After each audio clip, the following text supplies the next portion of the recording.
নমস্কার, আদাব এন্ড আসসালামু আলাইকুম এভরিওয়ান। সবাইকে স্বাগত জানাই স্পেশাল অল ইউটিউব চ্যানেলে। আজ স্পেশাল অল ইউটিউব চ্যানেলের এই দ্বিতীয় ভিডিওতে আমি গুণগত রসায়নের যে কনসেপ্ট ম্যাপ, চ্যাপ্টার ম্যাপ দেখিয়েছিলাম, তার প্রথম অংশ পার্ট 1 এর বিষয় আলোচনা করব। তো শিক্ষার্থীরা, স্পেশাল অলের এই ভিডিওতে পার্ট 1 এর যেসব বিষয়গুলো নিয়ে আলোচনা করব, সেই বিষয় নিয়ে আলোচনা করতে হলে প্রথমত লক্ষ্য করো, আমি বলেছিলাম তোমাদের প্রথমেই পার্ট 1 এ থাকবে পরমাণু। কোয়ালিটেটিভ কেমিস্ট্রিতে পার্ট 1, যে পার্ট 1 ছিল, সেই পার্ট 1 এ প্রথম বিষয় থাকবে পরমাণু। টপিকটা কি ছিল? পরমাণু।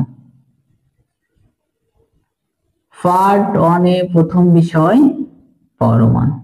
দ্বিতীয়ত থাকবে পরমাণুর যে মূল কণিকা, পরমাণু, পরমাণুর মূল বা মৌলিক কণিকা, মূল কণিকা। এটা আলোচনা করার পরে তৃতীয় বিষয় থাকবে পরমাণুর মূল কণিকার অংশ পি ই এন, পেন, কলম নিয়ে আলোচনা। কিন্তু এখানে দেখো, আমি বলেছিলাম এ পেন কিন্তু সেই পেন না। এটা এনতে কি ছিল? Newton, Newton. ইতে ইলেকট্রন, ইলেকট্রন। আর পিতে ছিল প্রোটন, প্রোটন। এই তিনটা বিষয় নিয়ে আলোচনা। তো এখন আমরা যে প্রথম অংশ পরমাণু, এটা নিয়ে আলোচনা করব। তো পরমাণু হলো সকল পদার্থের, সেটা কঠিন হোক, তরল হোক, বায়বীয় হোক, যে কোনো পদার্থই হোক না কেন, তাকে ভাঙলে ভাঙতে ভাঙতে ভাঙতে একটা ক্ষুদ্রতম অংশ পাওয়া যায়। তো প্রথমত লক্ষ্য করো, আমার হাতের এই যে কি মার্কার আছে, তাই তো? এই মার্কারকে যদি আমি ভাঙি, ক্ষুদ্র করি, তাহলে তো মনে করো আমার হাতে যে মার্কার, সে মার্কারটা, এই যে সে মার্কার, এই মার্কারটাকে যদি ভাঙা হয়, তাহলে বিভিন্ন, তো লক্ষ্য করো, এই মার্কারটাকে ভাঙতে ভাঙতে মনে করো যে ছোট অংশ পাওয়া গেছে, এটাকে আরো ভাঙো, ভাঙার পরে আরো ছোট পাওয়া গেছে, আরো ছোট, আরো ছোট, ভাঙতে ভাঙতে ছোট ছোট ছোট ছোট, এবার এরকম একটা ক্ষুদ্রতম অংশ পাওয়া যায়। তো প্রথম ক্ষেত্রে বিজ্ঞানী, এটা হচ্ছে প্রাচীন গ্রিসের, প্রাচীন গ্রিসে, কোথায়? গ্রিসে আজ থেকে প্রায় 2500 বছর পূর্বে, 2500 বছর পূর্বে বিজ্ঞানী যে লুসিফাস, কে? লুসিফাস, আর তার ছাত্র ডেমোক্রিটাস, ডেমোক্রিটাস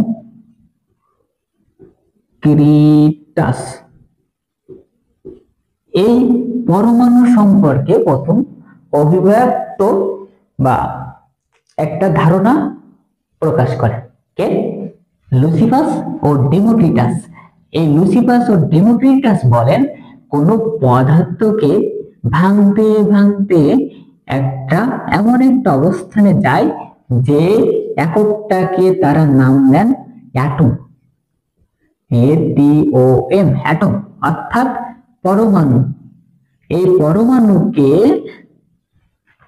তারা বলেন যে এটা আর ভাঙা যায় না, এটাকে নাম দেন অবিভাজ্য, অবিভাজ্য, যাকে আর ভাঙা যায় না।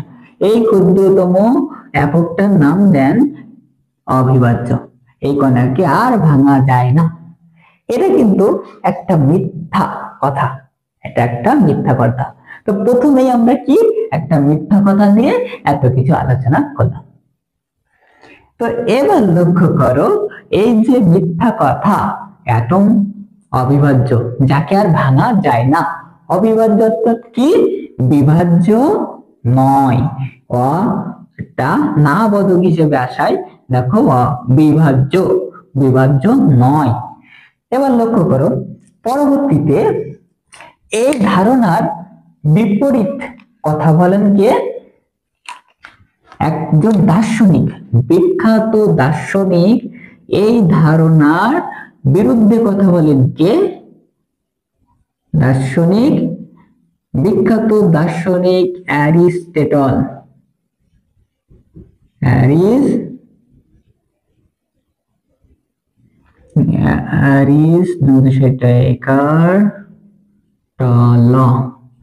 অ্যারিস্টটল। পরবর্তীতে অ্যারিস্টটল বলেন যে সকল পদার্থ নিরবচ্ছিন্ন। তিনি কি বলেন?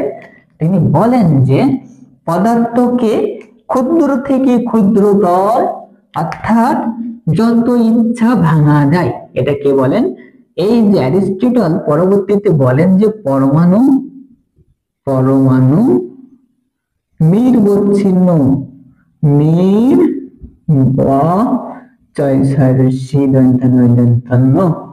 পরমাণু নিরবচ্ছিন্ন।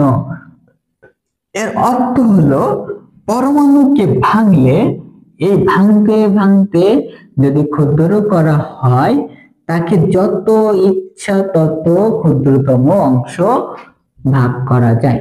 এই পরমাণুকে আরো ভাঙা যায়, এটাকে আরো ভাঙা যায়, যত ইচ্ছা ক্ষুদ্রতম অংশে ভাঙা যায়। এটা কে বলেন? অ্যারিস্টটল। অ্যারিস্টটল বলেন এই নিরবচ্ছিন্ন অর্থ যত ইচ্ছা তত, যত ইচ্ছা তত ক্ষুদ্র থেকে ক্ষুদ্রতর, ক্ষুদ্র থেকে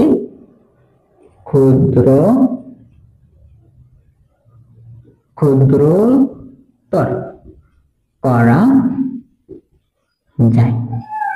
কি বলেন? অ্যারিস্টটল বলেন পরমাণু নিরবচ্ছিন্ন, যাকে যত ইচ্ছা তত ক্ষুদ্র থেকে ক্ষুদ্রতর করা যায়, ক্ষুদ্র থেকে ক্ষুদ্রতর করা যায়। কিন্তু পরবর্তীতে আবারও বিজ্ঞানীরা আবারও এই লুসিফাস আর ডেমোক্রিটাসের এই যে অ্যাটম কথাটার উপর অভিব্যক্ত বা তাদের ধারণাটা আবারও প্রকাশ করেন। এটা আবারও বলেন যে এটাই সঠিক। কিন্তু পরবর্তীতে আরেকজন বিজ্ঞানীকে ডাল্টন এসে বলে যে বিজ্ঞানী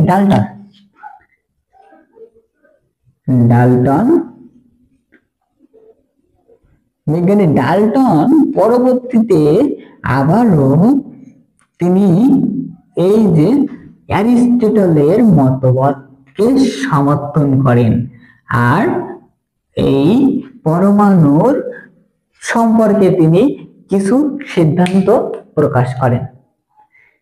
আর এই কারণে ডাল্টনকে আধুনিক রসায়নের জনক বলা হয়, আধুনিক রসায়নবিদ্যার জনক বলা হয়। কাকে? এই ডাল্টনকে। এই ডাল্টনের সেই মতবাদের উপর ভিত্তি করে একটা বিশাল একটা কেমিস্ট্রির ক্ষেত্রে বিশাল একটা পরিবর্তন আসে এই ডাল্টনের মতবাদের ক্ষেত্রে। তাই ওই মতবাদের কারণেই পরবর্তীতে তাকে আধুনিক রসায়নবিদ্যার জনক বলা হয়। তাহলে আধুনিক রসায়নবিদ্যার জনককে ডাল্টন। এটাই হচ্ছে পরমাণু সম্পর্কে ধারণা। এবার দেখো, এই যে পরমাণুকে ভাঙলে কিছু ক্ষুদ্রতম কণিকা পাওয়া যায়, যে কণিকাগুলোকে পরমাণুর মূল কণিকা বলা হয়। পরমাণুর মূল কণিকা বলা হয়।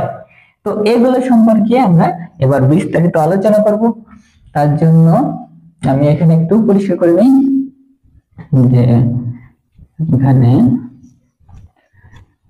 জায়গা পরিষ্কার করে নেই, এখানে লক্ষ্য করো। এবার আমরা পরমাণুর যে মূল কণিকা সেটা নিয়ে আলোচনা করব। তো এখানে একটা মজার গল্পের মাধ্যমে আমি তোমাদের সহজে বুঝিয়ে দেব। আমাদের বাড়িতে, মনে করো এটা আমাদের বাড়ি, এখানে আমাদের বাড়ি, সরি আমি তেমন ভালো আঁকতে পারি না। তো এই বাড়িতে আমাদের ফ্যামিলিতে, মনে করো যে আমাদের ফ্যামিলিতে 5 জন সদস্য, সেই 5 জন সদস্য এখানে আমাদের ফ্যামিলিতে 5 জন সদস্য।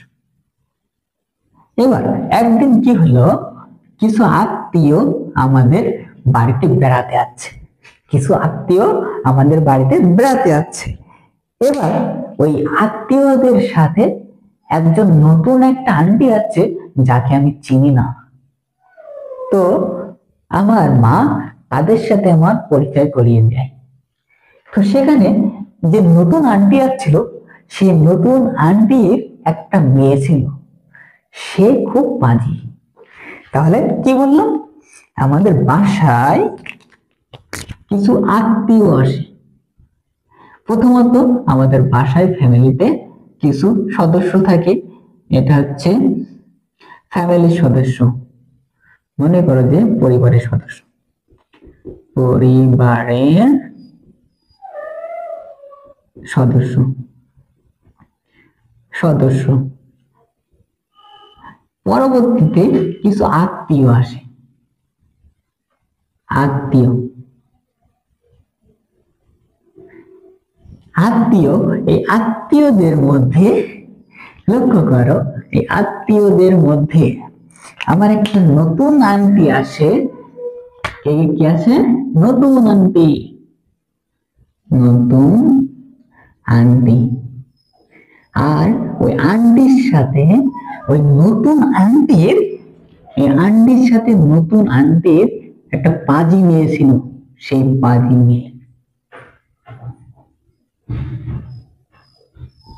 মেয়ে আসলো। আর এখানে আরো একটা বিষয় ছিল যে আরো একজন আমার এক ছোট ভাই ওই আত্মীয়দের সাথে আসছিল, যে একটু মোটা টাইপের ছিল আর অনেক গোলুমুলু টাইপের ছিল, অনেক কিউট, সে ছিল অনেক কিউট। তাই আমি তাকে, তার নাম ছিল আলফা, তাই আমি তাকে এইভাবে ডাকতাম, ডিয়ার আলফা গুলুমুলু, ডিয়ার আলফা গুলুমুলু, কেমন আছো তুমি? আমি তাকে এইভাবে তাকে চটাতাম। তো এখানে সেই ডিয়ার আলফা, ডিয়ার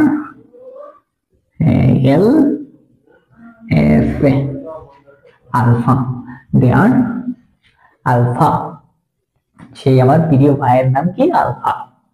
এই আত্মীয় গুলো আমাদের বাড়িতে আসে। তো এবার লক্ষ্য করো, ঠিক তেমন একটা পরমাণুতে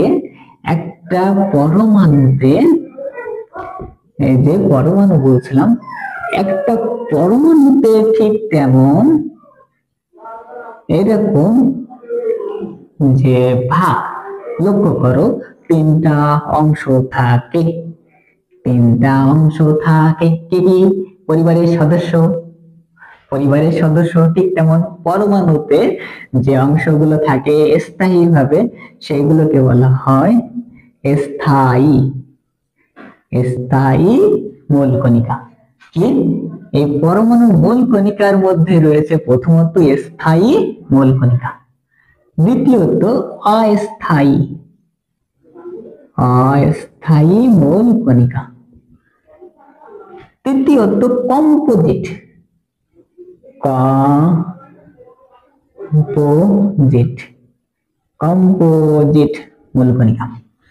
স্থায়ী মূল কণিকা, অস্থায়ী মূল কণিকা, আর তৃতীয়ত কম্পোজিট কণিকা। এখানে এবার লক্ষ্য কর, যেটা স্থায়ী মূল কণিকা সেগুলো সবসময় পরমাণুতে স্থায়ীভাবে বসবাস করে।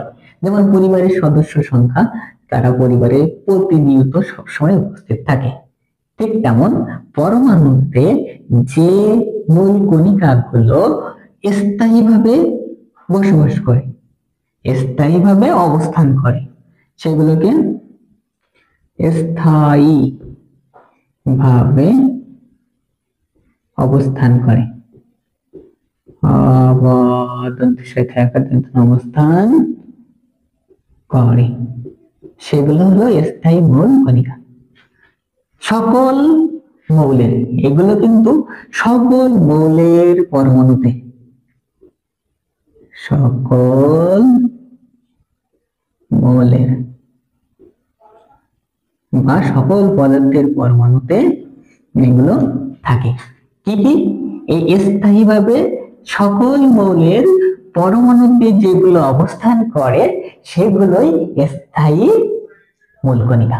যেমন পরিবারের সকল সদস্য সবসময় উপস্থিত থাকে।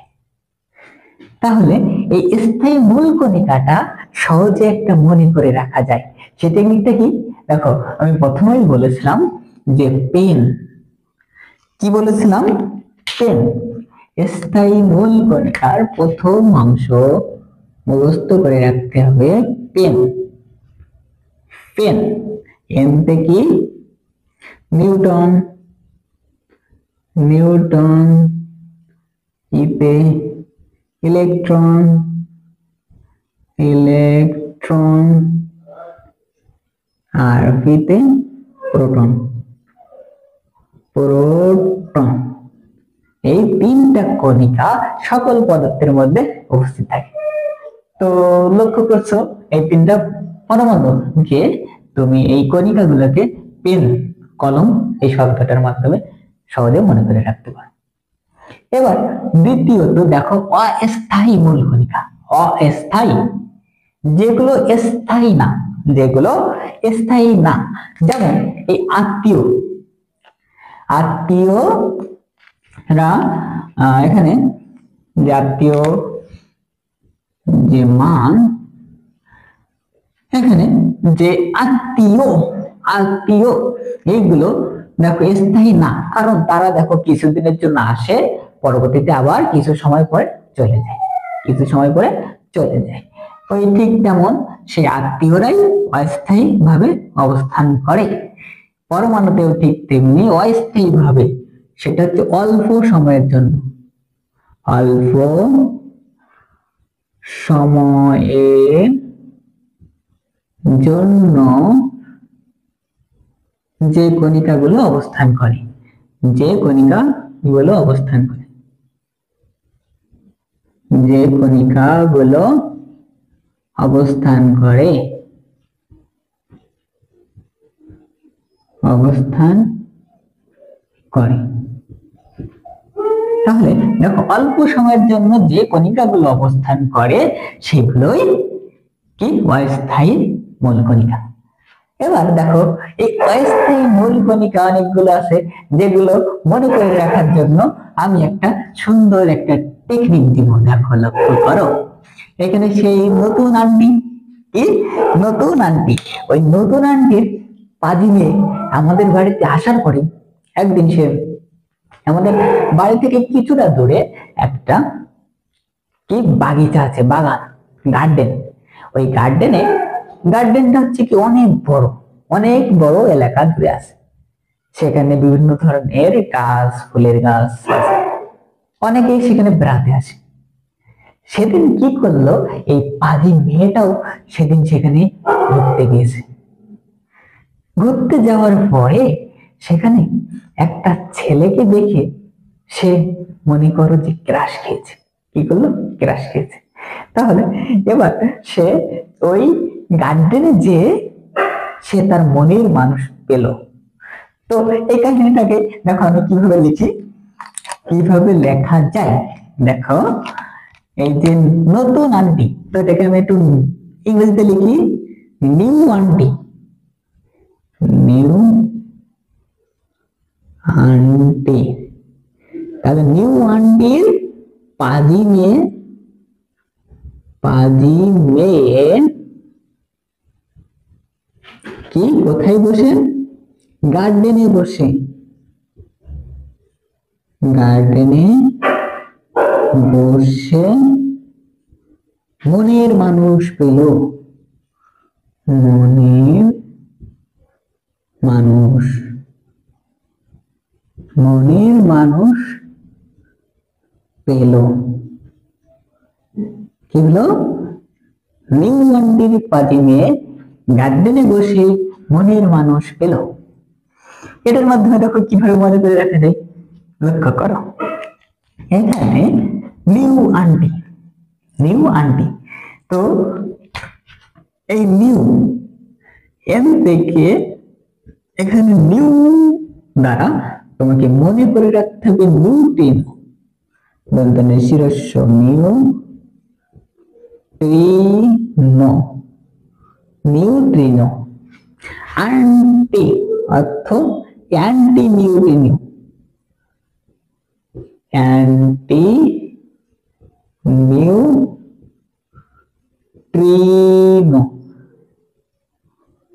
পরবর্তীতে দেখো পাজি অর্থ পজিট্রন, প্রজি সরি এখানে প শীতয় রফলা দন্তন্য পজিট্রন। মে অর্থ মেসন, মেসন। তাহলে কি হলো, নিউ নিউট্রিনো, আন্টির অর্থ কি অ্যান্টি নিউট্রিনো, পাজি পজিট্রন, মে মেসন, গার্ডেনে অর্থ গ্রাভিটন, গ্রাভিটন।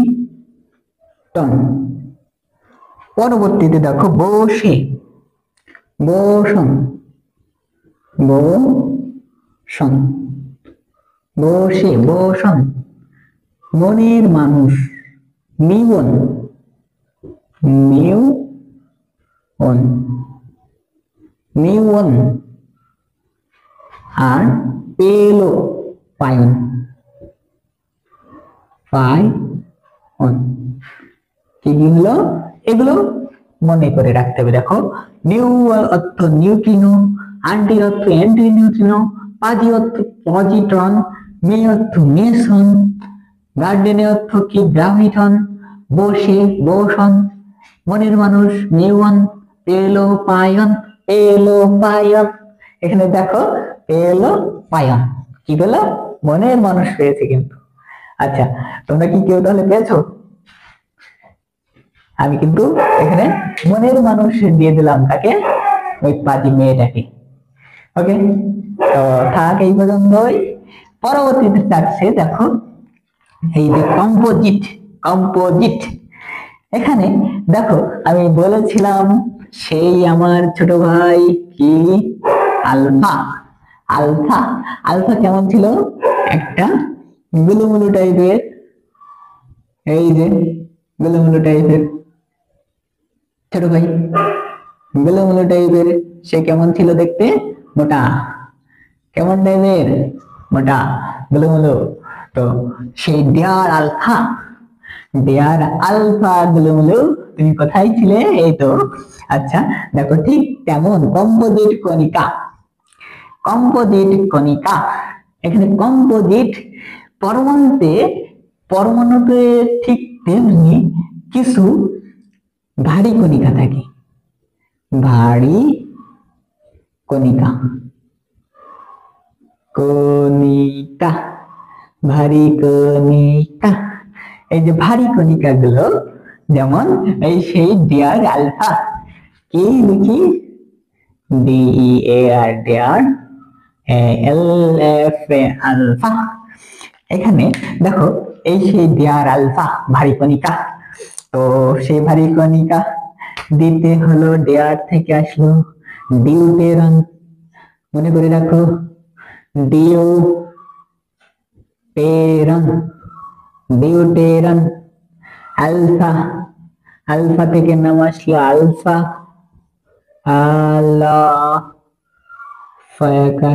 আলফা কণিকা। তাহলে কি কণিকা? আলফা কণিকা। এভাবে চিহ্নিত করা হয় ডিউটেরন আলফা, ডিউটেরন আলফা। এগুলো কি কম্পোজিট কণিকা, এগুলো কি কম্পোজিট কণিকা। স্থায়ী কণিকা পেন, অস্থায়ী কণিকা, অস্থায়ী কণিকা। নিউ আন্টির পাজি মেয়ে গার্ডেনে বসে মনের মানুষ পেল। তো এই পর্যন্তই, ঠিক আছে? তো ওকে, তো পরের অংশে যাবো এবার আমরা পেন, নিউট্রন, ইলেকট্রন, প্রোটন নিয়ে আলোচনা। এগুলো কি, তাই তো? এগুলো কি ছিল? স্থায়ী মূল কণিকা। তো এই স্থায়ী মূল কণিকা নিয়ে আলোচনা করব। তো এবার আমি এগুলো একটু ক্লিয়ার করে দিই। ওকে, পরের অংশ এখানে আমরা কমপ্লিট করব। ওকে স্টুডেন্টস, লক্ষ্য করো, পরের অংশে আমরা কি দেখব? পেন, পেন, কলম। একটা কলম কাকে বলে? এখানে একটা কলম কাকে বলে? এখানে দেখো সেই pen, pen, neutron, electron, proton. তো এটা দেখো, সুন্দর করে এই ধারণাগুলো মাথায় রাখতে হবে। দেখো ইট, ইট, ইট পড়ে। দেখো একদিন আমি যাচ্ছিলাম একটা 2 তলা বিল্ডিং এর পাশ দিয়ে। তো সেটা সেটা কোথায় ছিল? আমাদের সাতক্ষীরার মসজিদপুর এর একটা 2 তলা বিল্ডিং এর পাশ দিয়ে আমি যাচ্ছিলাম। যাওয়ার সময় একটা মেয়ে উপরের থেকে একটা ইট ফেলে দিয়েছিল। এবার ফেলে দিয়েছিল তো দিয়েছিল, প্রায় আর অল্প একটু হলে আমার মাথায় সেই ইটটা পড়তো। তো আমার মাথায় ইটটা পড়তো, কিন্তু সেই মুহূর্তে আমি সামনের দিকে চলে গেছিলাম, যার কারণে আর ওই ইটটা আমার মাথায় পড়ে নাই, সেটা আমার কি পিছনের বাইরে পড়েছিল, নিচে যে পড়েছিল। কোথায় পড়েছিল? নিচে। যার কারণে আমি এখনো তোমাদের এখানে আমরা কি এই কেমিস্ট্রি পড়াতে পারছি, কিন্তু আমি তোমাদের। তো কোথায় পড়ছে ইট? ইট পড়েছে কোথায়? নিচে, আমার মাথায় না কিন্তু। তো দেখো ইট পড়ছে কোথায়? নিচে। ইট পড়ে, পড়ে নিচে। কোথায় পড়ে? নিচে। ইট পড়ে নিচে, ইট পড়ে নিচে। কি হবে তাহলে? দেখো এখান থেকে আমি একটু বড় দাগ দিয়ে দিই, পরবর্তীতে এখান থেকে এই যে বড় দাগ দিয়ে দিব, আর পরে এখান থেকে একটা, আর এদিক থেকে এই শেষ। দেখো এখানে আমি কি করতে চাই, কি করতে চাই আমি? দেখো ইট, এখানে দেখো রস্বই ট, ইট।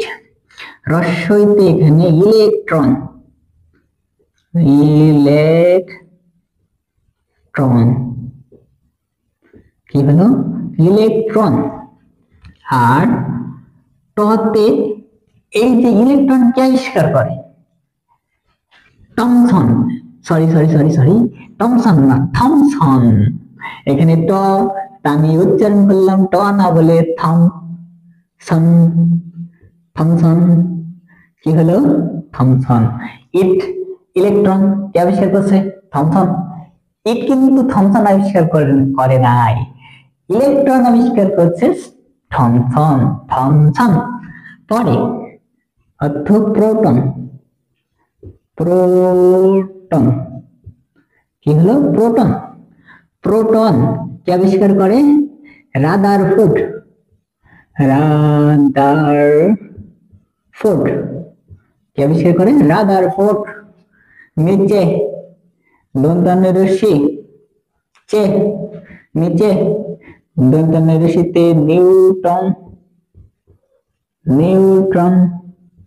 আর চতে চ্যাডউইক, চ্যাডউইক কে? চ্যাডউইক। নিউটন আবিষ্কার করে কে? চ্যাডউইক। তাহলে কত সহজে ইলেকট্রন কে আবিষ্কার করছে, প্রোটন কে আবিষ্কার করছে, নিউটন কে আবিষ্কার করছে মনে করে রাখতে হবে। তো ক্লিয়ার শিক্ষার্থীরা? ওকে, এবার পরের অংশ দেখো। এই যে ইলেকট্রন, প্রোটন, নিউটন এগুলো কোথায় ছিল? এগুলো কিন্তু ছিল সেই পরমাণুতে। কোথায়? পরমাণুতে। দেখো পরমাণুর কোথায় এই ইলেকট্রন, প্রোটন এগুলো অবস্থান করছিল? অবস্থান করছিল সেটা আগে দেখো। তো পরমাণুতে কোথায় ইলেকট্রন, প্রোটন, নিউট্রন অবস্থান করতেছে? দেখো একটা পরমাণুর ভিতরে, পরমাণুর ভিতরে এখানে থাকে প্রোটন প্লাস নিউট্রন, আর পরমাণুর বাইরে বিভিন্ন কক্ষপথে কি থাকে? ইলেকট্রন। বিভিন্ন কক্ষপথে ইলেকট্রন ঘুরতে থাকে, বিভিন্ন কক্ষপথে ইলেকট্রন ঘুরতে থাকে। তাহলে দেখো, আর এর ভিতরে যে কেন্দ্রটা, এই কেন্দ্রটাকে বলা হয় নিউক্লিয়াস। এই নিউক্লিয়াস, এই কেন্দ্রকে বলা হয় নিউক্লিয়াস। নিউ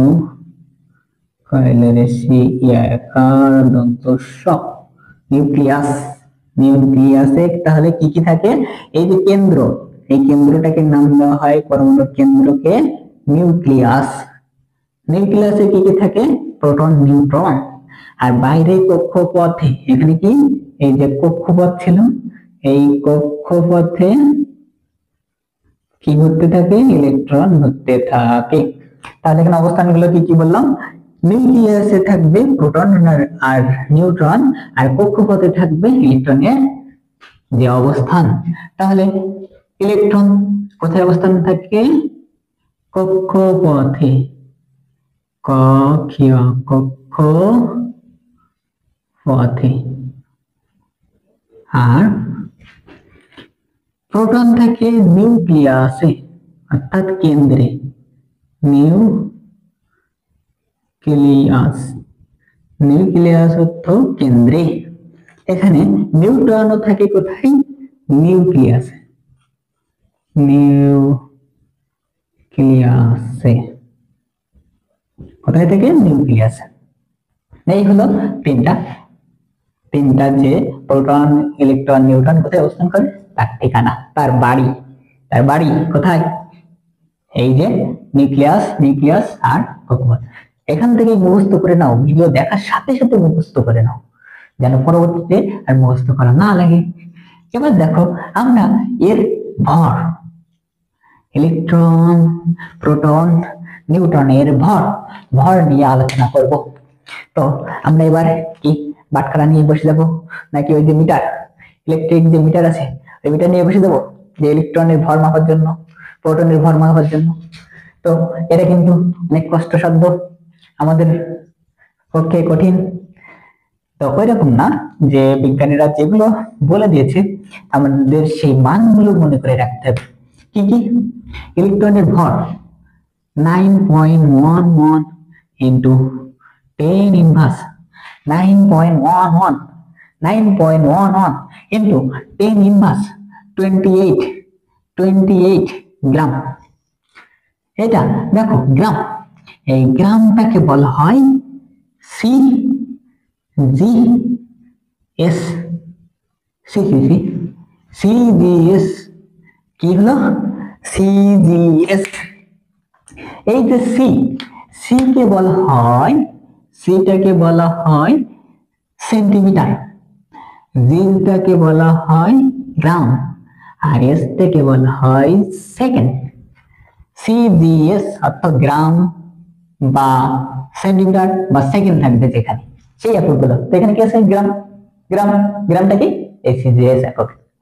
এবার আরো একটা একক আমরা দেখবো, SI একক। এসআই এককে কি থাকবে? পরবর্তীতে দেখব a m u, a m u, a m u. তো দেখো এখানে এসআই, এসআই এককটা কি? এখানে এসআই একক কি 9.11 ইনটু 10 ইনভার্স, এখানে কি কেজি এককে আনতে হবে। কেজি এককটাই হচ্ছে এসআই একক। এই সিজিএস আর এসআই এটা কিন্তু সব অনেক বেশি ক্ষেত্রে, বেশিরভাগ ক্ষেত্রে লাগে গাণিতিক সমস্যা সমাধান করতে। তাহলে এখানে কি আসবে? কেজি, কেজি করতে হবে। দেখুন গ্রাম থেকে কেজি, কিলো, কিলো, হেক্টর, ডেকা, তারপরে এখানে কি একক থাকে? গ্রাম, কিলো, হেক্টর, ডেকা, গ্রাম। তো গ্রাম থেকে কেজিতে উল্টা আসতে গেলে কি করা লাগে? দেখো সেই ছোট মানুষের পড়া, 3-4 পড়া, দেখো গ্রাম থেকে কেজিতে আসতে গেলে অর্থাৎ 1000 দ্বারা ভাগ করা লাগে। তাহলে 1000 দ্বারা ভাগ করলে এখানে কত হবে? 31 KG. 9.11 into 10 inverse 31 KG, 31 KG. Clear? এবার দেখো এসআই এককে দেখলাম, তারপরে সিজিএস এককে দেখলাম, তারপরেও ভাইয়া সবাই এখানে এই এএমইউ, এএমইউ এটা আবার কিসের একক? একক টানলেন কেন? দেখো এখানে এ, এখানে এ অর্থ atomic, A T O M I C, atomic. M তে হচ্ছে mass, M A S S mass. আর ইউ তে unit, U N I T unit, অর্থাৎ পারমাণবিক। অ্যাটমিক অর্থ কি? পারমাণবিক। ম্যাস অর্থ কি? ভর। ইউনিট হচ্ছে একক। পারমাণবিক ভর একক। পরমাণুর যে মাপার জন্য বিজ্ঞানীরা আরো একটা একক নিয়ে আসেন, যেটাকে বলা হয় পারমাণবিক ভর একক। এটা ক্ষুদ্র থেকে, যেমন এই যে গ্রাম, কিলোগ্রাম, এর থেকে আরো ক্ষুদ্র একটা নিয়ে আসা হয়, যেটা হয় এএমইউ, পারমাণবিক ভর একক, যেখানে পরমাণুর ভর নির্ণয়ের ক্ষেত্রে একটা স্পেশালি একটা একক নিয়ে আসা হয়, যেটাকে বলা হয় এএমইউ। এএমইউ এটা কি? এটাও ধারণা রাখতে হবে। দেখো এই 1 a m u, 1 m u equal, এখানে মনে করে রাখতে হবে কার্বন 12, কার্বন 12 আইসোটোপের একটি, কয়টি? একটি, একটির ভর, কয়টির ভর? একটির ভর। কার্বন 12 আইসোটোপের একটির ভর, তাকে কত দ্বারা ভাগ করতে হবে? 12 দ্বারা ভাগ করতে হবে। 12 দ্বারা ভাগ করলেই এই 1 এএমইউ এর ভর পাওয়া যাবে। কত গ্রাম সেটা পাওয়া যাবে। তাহলে লক্ষ্য করো কার্বন 12, একটা কার্বন 12 আইসোটোপের ভর কত তোমরা কি জানো? অবশ্যই জানো হয়তো, এটা আগেও পড়ে আছো। দেখো 12 কার্বন এর ভর কত? 12 গ্রাম। কার্বন এর ভর কত? 12 গ্রাম। এবার দেখো কার্বনের ভর কত? 12 গ্রাম।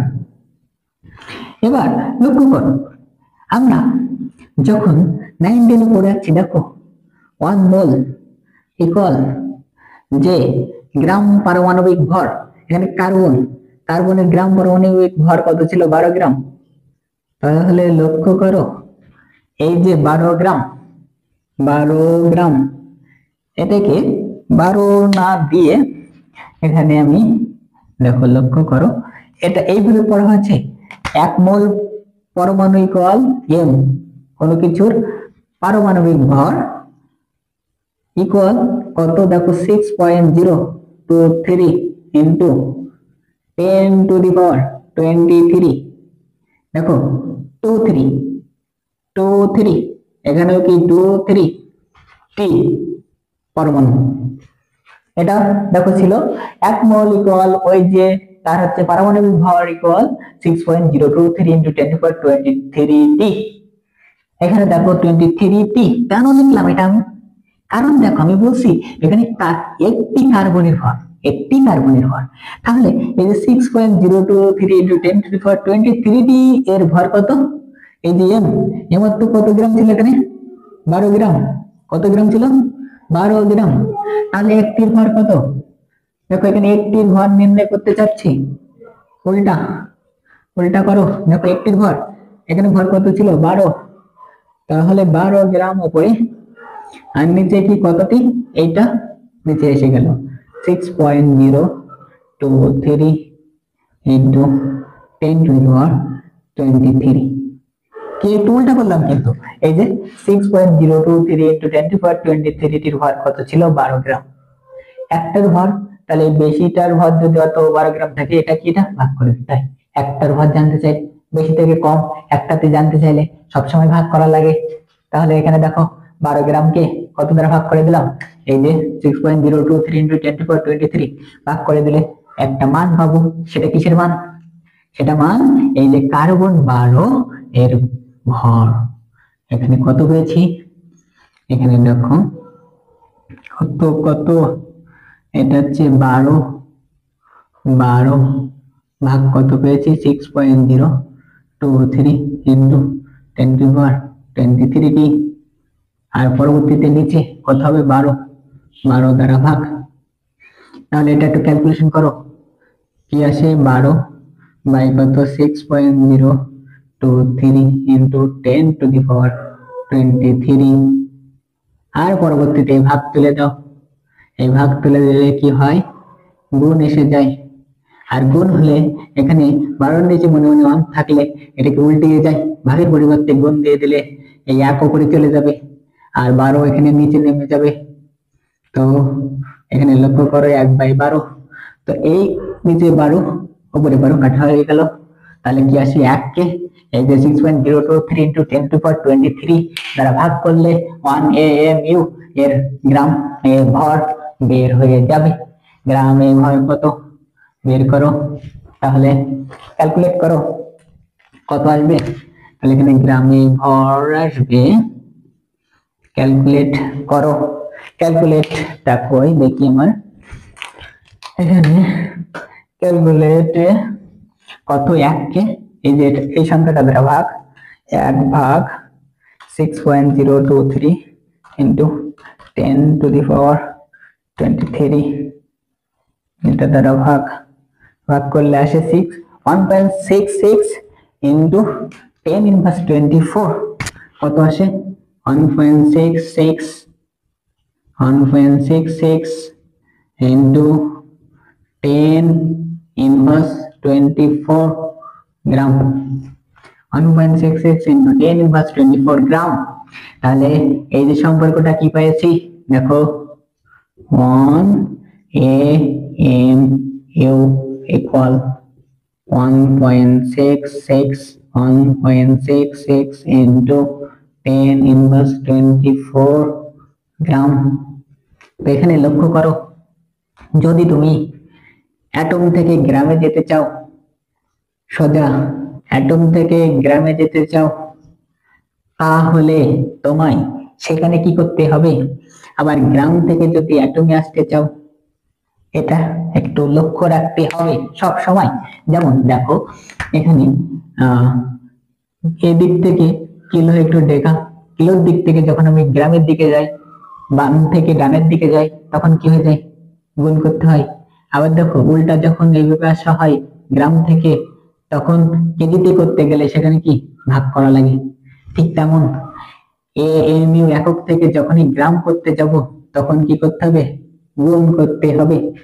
আবার গ্রাম থেকে যখন AMU এককে আসবো, সেখানে কি করতে হবে? ভাগ করতে হবে। ক্লিয়ার? তাহলে ঠিক তেমন এই যে গ্রাম ছিল, গ্রাম থেকে AMU এককে যাও, তাহলে কি গ্রাম থেকে AMU এককে নিয়ে আসবো, তাহলে এই সংখ্যাটা দ্বারা কি করব? ভাগ করব। কি করব? ভাগ করব। তো ভাগ করো, দেখো ভাগ করো কি কোন সংখ্যাকে কোন সংখ্যা দ্বারা ভাগ করব? দেখো এই গ্রাম ছিল, এই গ্রামটাকে আমরা এএমইউ এককে নিয়ে নেব। তাহলে এই গ্রামটাকে কত দ্বারা ভাগ করব? এই সংখ্যা দ্বারা। আচ্ছা, 9.11 into 10 inverse 28 গ্রাম ছিল, এটাকে ভাগ করব কত দ্বারা? 1.66 into 10 inverse 24 গ্রাম ভাগ করলে আসে দেখো 5.4 into 10 inverse 4, 5.4 into 10 inverse 4, 5.4 into 10 inverse 4 এই সেই একক 5.4 into 10 inverse 4 AMU। তাহলে বুঝতে পারছো তো, এটাই হচ্ছে সিজিএস, এসআই, এএমইউ এককে এগুলোর ভর।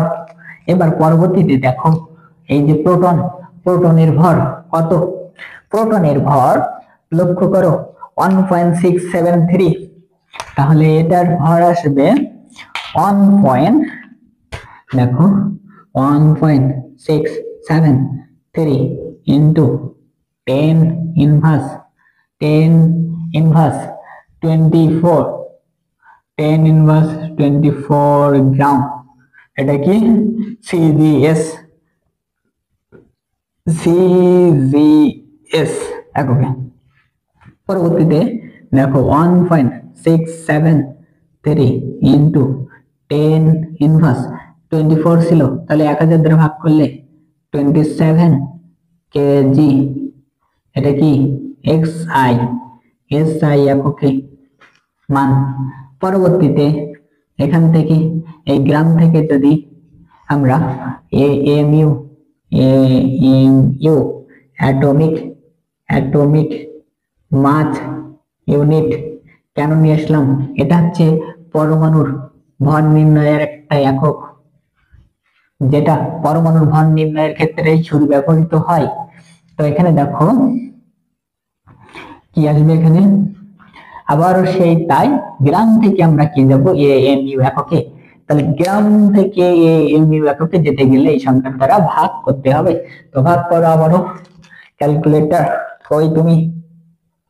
ওই দেখো এই গ্রামটাকে আমরা এএমইউ এককে নিয়ে যাব। তাহলে কি আসে? 1.673 into 10 inverse 24 ভাগ কত আসে? এই যে 1.66 into 10 inverse 24, এটা দিয়ে ভাগ করলে আসে 1.007, आंसर আসে 1.007 AMU এককে, 1.007। পরবর্তীতে লক্ষ্য করো বাকিটা কি আছে? এটা আছে নিউটনের ভর 1.675, এখানে শুধু 3 ছিল, এখানে হবে কি 5 into 10 inverse 24 গ্রাম সিজিএসে। তারপরে পরবর্তীতে গ্রাম কেজি, তাহলে কেজিতে এখানে কি 1.675 যা তাই থেকে গেল এরকমটা, আর ইনটু 10 ইনভার্স এখানে কি হয়ে যাবে 27, 3 বেশি হয়ে যাবে, কারণ কি 1000 দ্বারা ভাগ কেজি। পরবর্তীতে আবারও এই গ্রাম থেকে এএমইউ এককে নিয়ে যেতে হবে, তাহলে আবারও এই সংখ্যাটাকে কত দ্বারা ভাগ করতে হবে? 1.66 ভাগ করো 1.675 into 10 inverse 24, এই সংখ্যাটাকে কত দ্বারা ভাগ? এই যে 1.66 into 10 inverse কত 24, 10 inverse 24, তাহলে আসে 1.009, 1.00, বইয়ে লেখা আছে দেখবা 8 বা এরকম সামথিং আছে সামনে, পরবর্তীতে সেটা 9, 009 AMU। ক্লিয়ার? এই ছিল পরমাণুর ক্ষেত্রে ইলেকট্রন, প্রোটন ও নিউট্রনের ভর। আর পরবর্তীতে আর একটা অংশ আছে, সেই অংশটা হচ্ছে আরো একটা গুরুত্বপূর্ণ অংশ, পরমাণুর এই যে কণিকাগুলো আছে এই কণিকাগুলোর চার্জ নির্ণয়। কি নির্ণয়? চার্জ নির্ণয়। তো চার্জ নির্ণয় করার জন্য এখানে এগুলো একটু পরিষ্কার করে দিই। তো লক্ষ্য করো, চার্জ, কোনো কিছুর চার্জ নির্ণয় করব, এই যে অংশগুলো আছে এগুলো চার্জ নির্ণয়। ওকে, এবার এখানে চার্জের প্রকৃতি নিয়ে আলোচনা করব।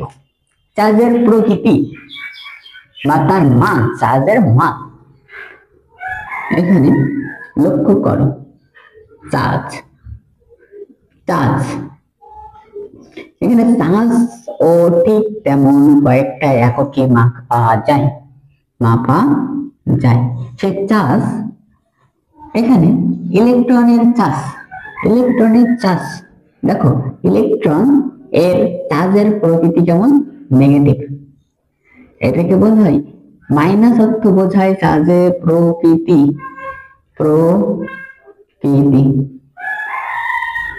মাইনাস অর্থ বোঝায় চার্জের প্রকৃতি। এখানে চার্জের প্রকৃতি কেমন?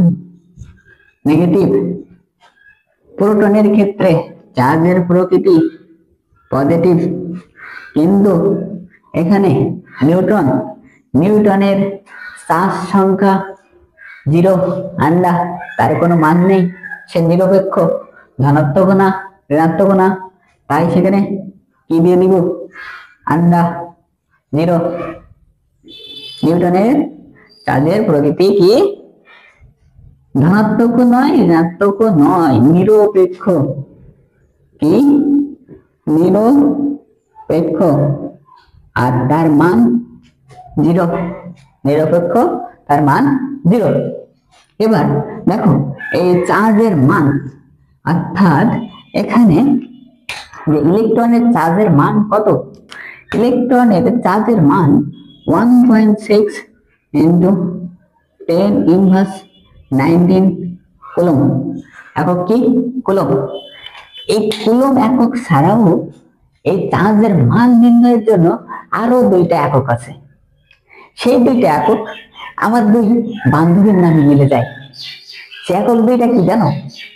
আমার 2টা বান্ধবী ছিল, সেই বান্ধবী 2টার নাম ছিল, একজনের নাম ছিল ইমু, আর একজনের নাম কি ছিল? ইস্যু। ইমু, ইস্যু। তো সে বান্ধবী 2টার নাম লিখে আমি একটু এখানে দেখো, IMU, ইমু, আর পরেরটা ESU, ইস্যু। এই 2জন বান্ধবী এরা কি করতো? ইমু যা করতো ইস্যু তাই করতো। এই 2জন বান্ধবী এরকম ছিল, এর যেটা পছন্দ এও সেটা পছন্দ, এ যে কাজ করবে এও সেই কাজ করবে। কিন্তু এদের মধ্যে একটা পার্থক্য ছিল, কি জানো? একজন ছিল আগের যুগের মতো, অর্থাৎ প্রাচীন যুগের মেয়েরা যেমন ছিল, শান্তশিষ্ট, ওই রকম টাইপের, নম্রভদ্র, ওই টাইপের ছিল ইমো। আর ইস্যু ছিল সে আধুনিক, মডার্ন টাইপের মেয়ে। ইস্যু ছিল কেমন? মডার্ন, আধুনিক, ঠিক তেমন। এখানে আমি একটু লিখে দেই, ইমু কেমন ছিল? প্রাচীন,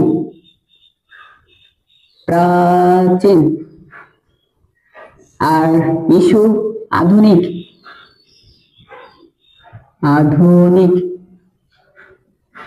তাই এই যে ইমু, এই এককটা ইমু এককটা কে বলা হয় প্রাচীন একক। আর ইএসইউ এই এককটাকে বলা হয় আধুনিক একক। এদের কাজ কি? কোনো কিছুর চার্জের, এইগুলো কিসের মান? চার্জের একক। এগুলো কিসের একক? চার্জের নির্ণয়ের একক। ইএমইউ প্রাচীন একক, ইএসইউ আধুনিক একক। এবার দেখো ইএমইউ এর অর্থ কি, এটাকে ফুল ফর্মে লিখলে লেখা হয় ইলেকট্রো, ইএলইসিটিআরও, ইলেকট্রো স্ট্যাটিক,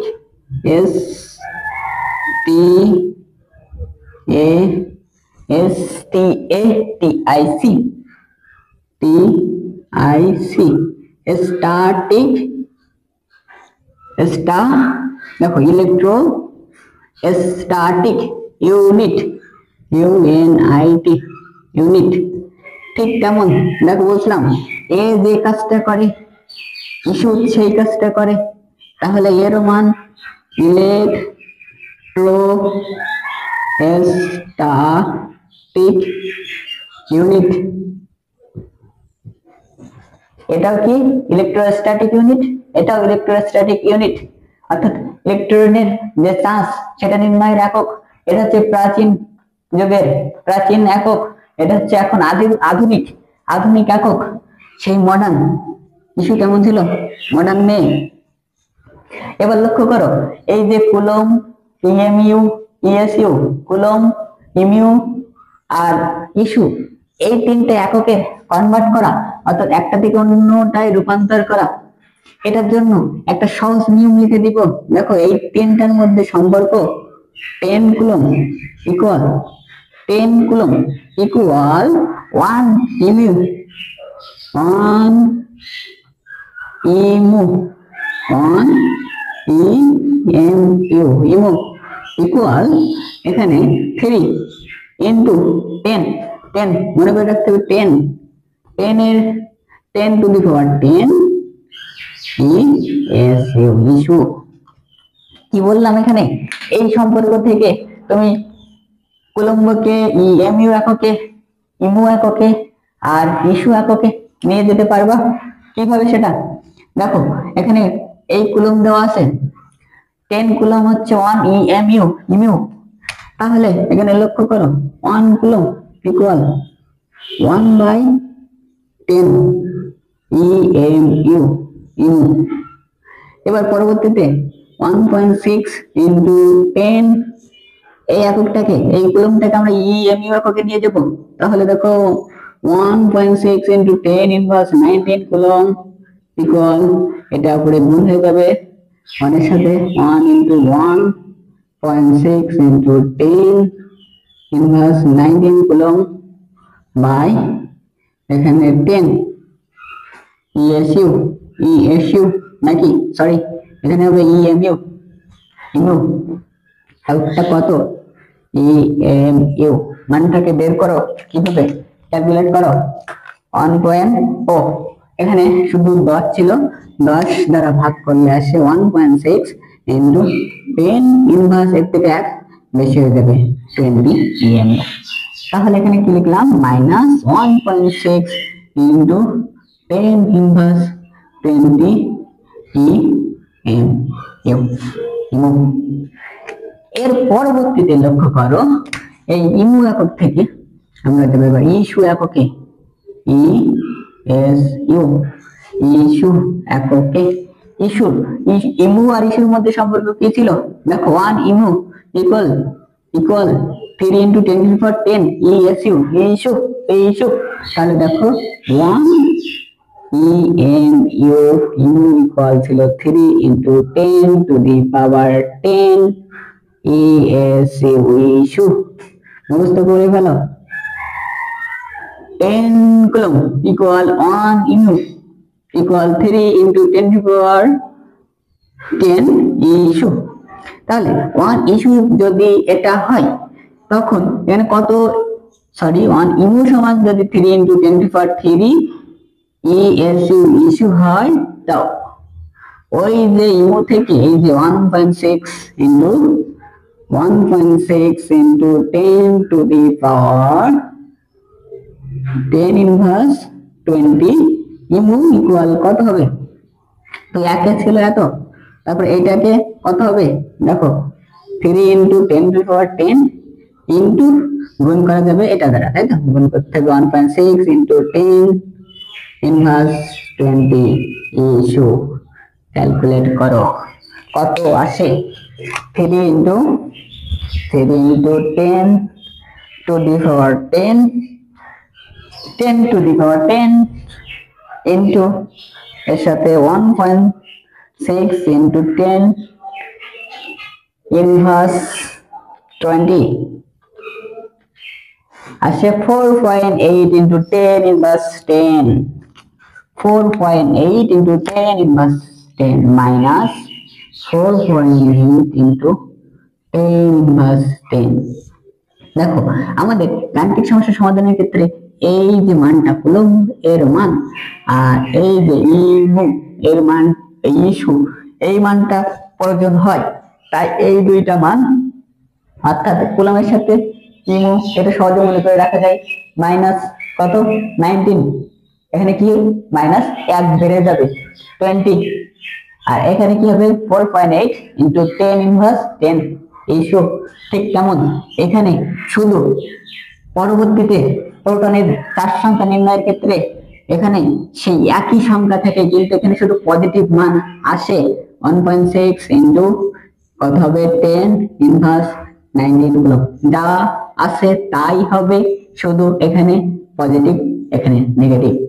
পরবর্তীতে পজিটিভ 1.6 into 10 ইনভার্স এখানে ইমুনাকে যেতে গেলে কি বলেছি এখানে কি 10 দ্বারা ভাগ করলে হয়ে যাচ্ছে, তাহলে এখানে 10 দ্বারা ভাগ করলে 10 ইনভার্স 20।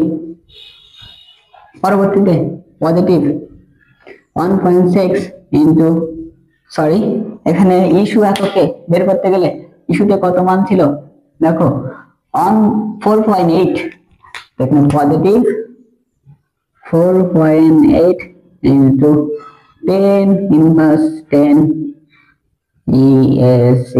Issue clear.